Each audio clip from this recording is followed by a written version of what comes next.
Set up. Okay, so great to be here, y'all. Really great to be here. So, my name is Anika Mark, and I'm here today on behalf of Black Urbanism TO and the Little Jamaica Community Land Trust. I will go into detail on both of these organizations in this presentation, but I would first like to thank the First Unitarian Congregation of Toronto for inviting me to speak at today's service and their commitment to connecting with us and other community groups in the neighborhood. To take this on as a responsibility is admirable and lets us know that true allies do exist. I want to break this presentation down into 4 parts. The first part will be the history and significance of our home, Little Jamaica. Next, I want to talk about the impact this enclave has had on my family tree and to myself as a young Black woman in Toronto. I will then speak about Black Urbanism TO, an organization founded by my brothers, Romaine Baker and Dane Williams, 2 young Black men from the neighborhood with a determination to provide a space for Black communities to be the power brokers in the neighborhoods they call home. And lastly, I'm going to talk about the Little Jamaica Community Land Trust, the first and only Black-led, Black-serving, and Black-focused land trust in Ontario. Welcome to my presentation on Pathways to Community Ownership, the journey to the Little Jamaica Community Land Trust, and the legacy of Black communities in Canada. Next slide. For the purposes of supporting continued documentation of the Black neighborhood centered around Eglinton Avenue West, the neighborhood will be referred to as Little Jamaica. The area is primarily defined by the commercial businesses clustered along Eglinton Avenue West between Marley and Oakwood Avenues. Though this strip may be considered the heart of Little Jamaica, there are no distinct boundaries as many Black-owned businesses continued south on Oakwood Avenue and west towards Keele Street. Colloquially known as Eglinton within Toronto's Black community, the neighborhood has been a distinct ethnic and cultural hub for Caribbean and African immigrants for well over 50 years. An excellent reference for further readings on the history of Little Jamaica is The Erasure of Little Jamaica, exploring the role of design in the gentrification of Toronto's Eglinton Avenue West, a master's thesis by York University graduate Debbie Gordon, a body of work heavily cited in our report, The Black Business Conversation. The area around current-day Little Jamaica was largely agricultural land until the First World War, when Toronto's population grew rapidly around streetcar suburbs. Gordon writes that between 1924 and 1946, the area around Dufferin Street, Oakwood Avenue, and Vaughan Road began to add schools, libraries, parks, and other community features. By the 1950s, Canada began to make changes to a discriminatory immigration policy that had previously favored white immigrants while discouraging all others. These changes led to an increase in immigration from British Commonwealth countries and gave rise to new Caribbean communities throughout Toronto. Early Jamaican enclaves included Kensington Market and a cluster of businesses along the northwest corner of Bathurst and Bloor Streets.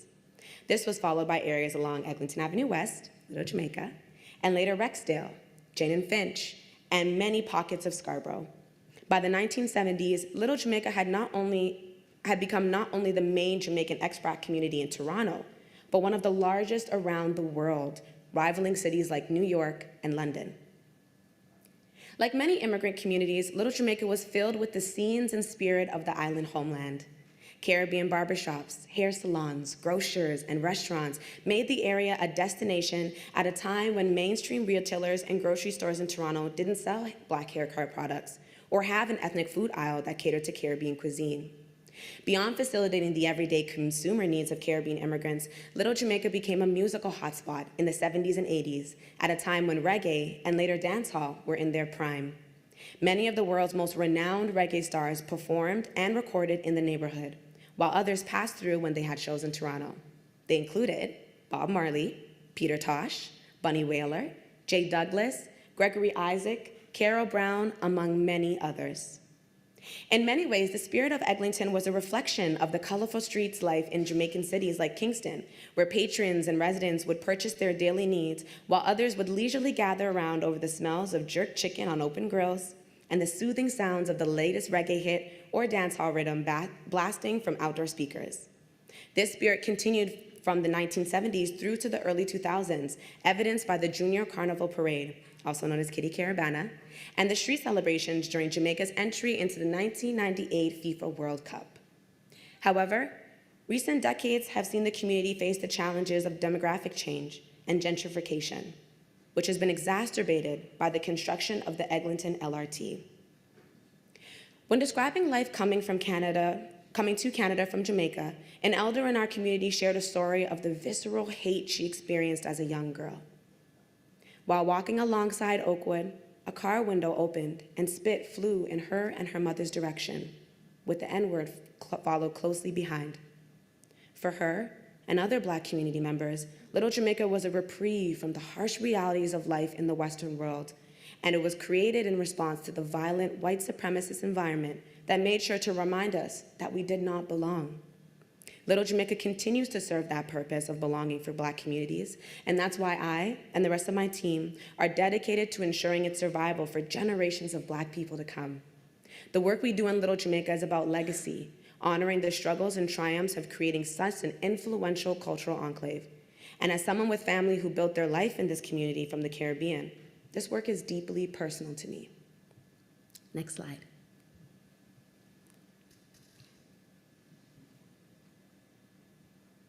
Next slide. Okay, there we go. My grandmother, Joyce Cole, was 24 years old when she heard her name on the radio in her home country of Grenada being selected to come to Canada. While the immigration system had opened up in Canada, the demand across the islands to come to Western countries was high, and so being chosen was a privilege. Upon arriving to Canada, my grandmother was brought to Montreal, where she says, and I quote, "I couldn't bother with a French thing." The bus took her back to Toronto, where she began to make a new life for herself. For the next couple of years, my grandmother worked in Richmond Hill as a nanny for white families. As she sits across from me telling me the story, she can name each little white child and what their personalities were. In her free time, she tells me she spent her days hanging out with friends at Honest Heads, Kensington Market, and of course, Eglinton West. Eventually, she was able to sponsor her boyfriend at the time and my now grandfather to come to Toronto. They then settled down and started their family at Oakwood in St. Clair. Sound familiar? My father and my aunt were born and raised right at 161 Oakwood Avenue, both of them going to McMurrick Elementary School and then Oakwood Collegiate High School. Both of their graduation pictures are hanging outside in the hallway. Next picture, or next slide, sorry. Alongside my own and my little sister, legacy building, yet again. Next slide. My name is Anika, originated in Nigeria and means strong community or strong woman. From a young age, I watched as my mother planned barbecues for a predominantly Black neighborhood in Weston Mount Dennis and would join my father as he traveled around the province hosting live-to-airs for his then job at Flow 93.5, the first Black-owned radio station in the country. My love for Black people was instilled early and continued as I grew into a young woman with agency. While attending Oakwood, I joined the AfroCan Club, the first student association in the Canadian school system to prioritize the needs of Black African Caribbean students, a club my father was heavily involved in at Oakwood as well. Legacy building.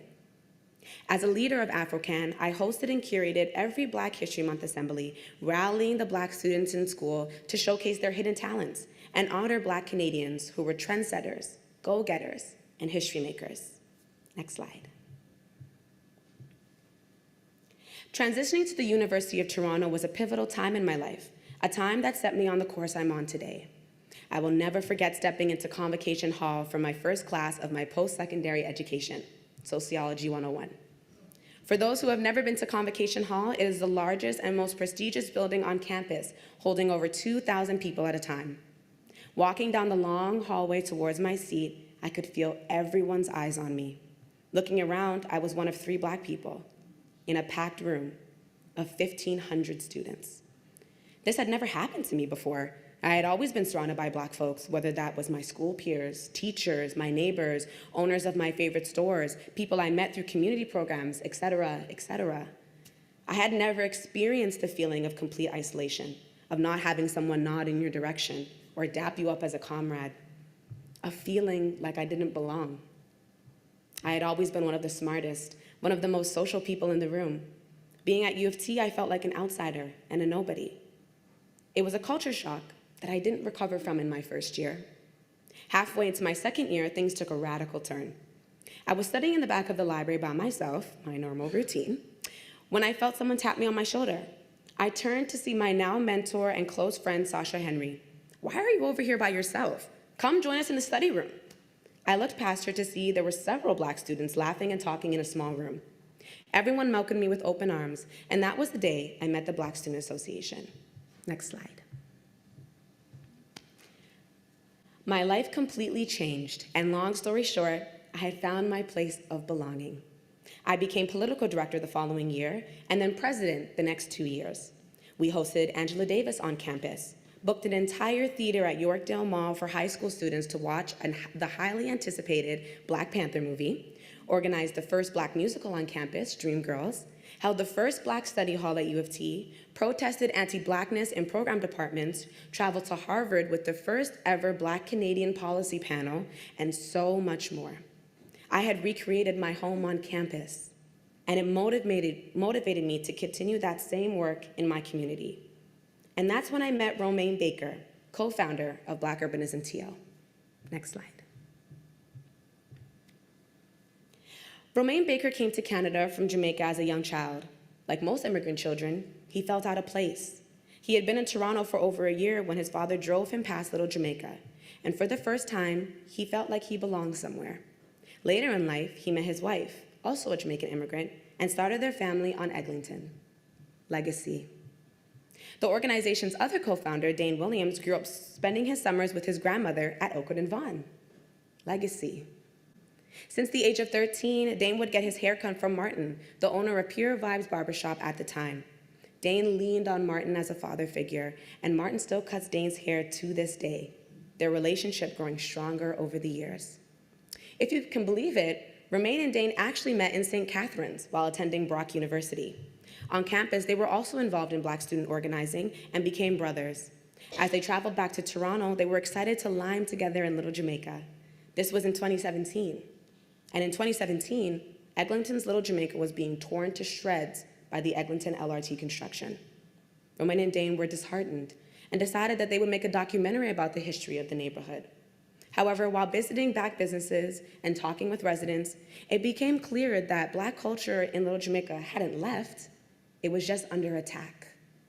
In 2018, they founded Black Urbanism TO, an organization with a mission to increase the participation of Black people in community development to advance our social, cultural, and economic interests in neighborhoods we call home.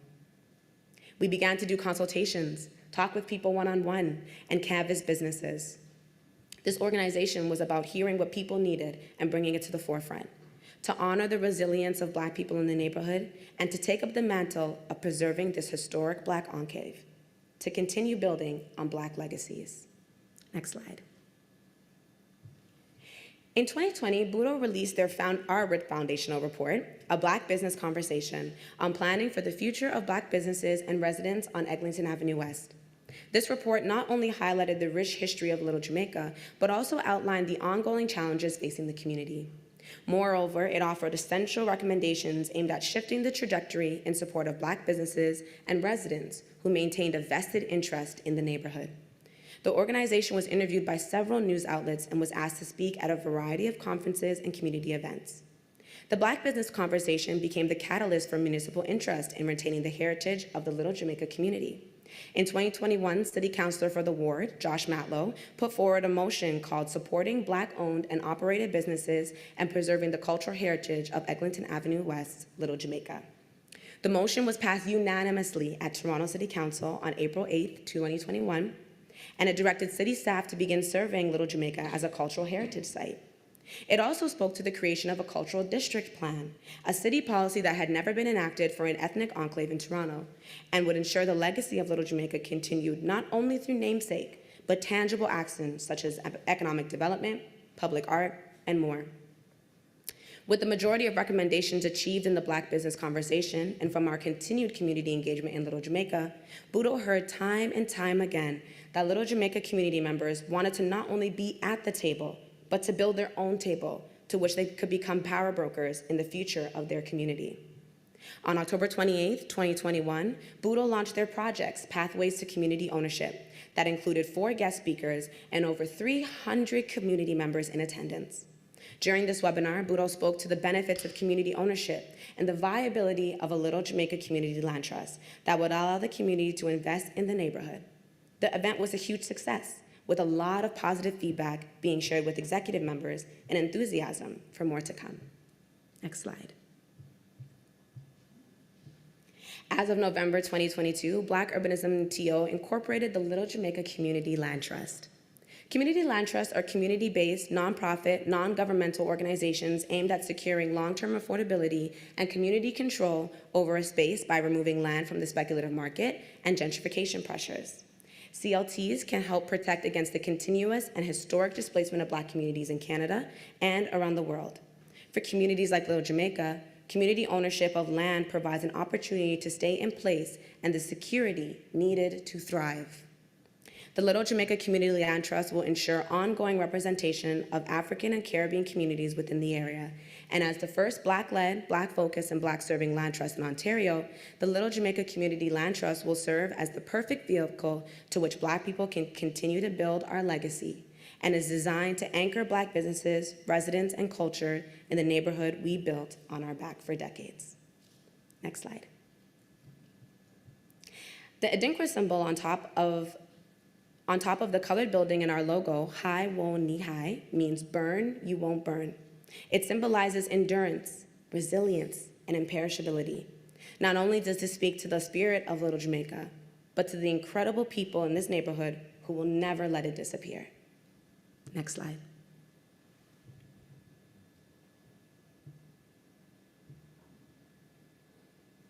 Next slide. So how can you support us in this work? First, make it a point to shop in Little Jamaica.